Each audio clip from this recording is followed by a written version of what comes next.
Good morning. I guess you're all wondering why we're not having a Mass at the moment. There's been a mistake, and we're sorry that through technical difficulties and so forth, we're not able to Zoom the Mass this morning. However, today's idea of the Mass, okay, so that you can reflect on this a little bit, is God's love and care for each and every one of us. In our first reading that we would have at Mass this morning, we would be talking about all the wonderful things and also how God is lamenting that sometimes we forget about His love and His mercy, and He reminds us in the Book of Wisdom. The reading would be Wisdom chapter 12, verses 16 to 19.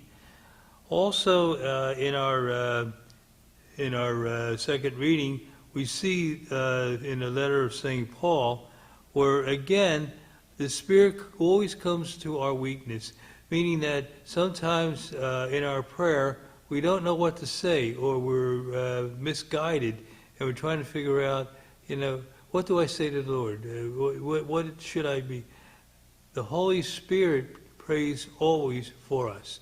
Sometimes it might be just very simple and easy, just to sit down in your easy chair in your room, lay back a little bit, and just look at the crucifix or an image, and just speak to God like He's sitting there in the room with you, and pour out your soul.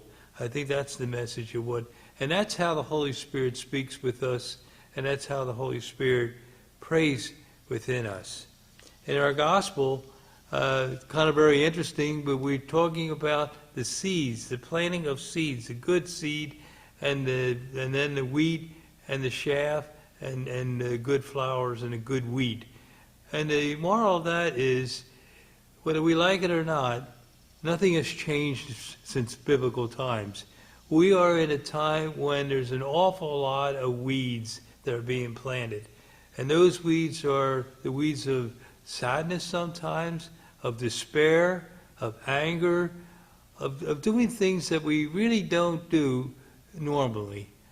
And so, if we were to rout that out right away, somehow, some way, we would be destroying. What we need to do is learn how to get along with each other. Learn that it's more important that we can change the weeds into wheat. That's the moral of the story. So God bless you. Have a wonderful day. And again, we apologize for this mix-up.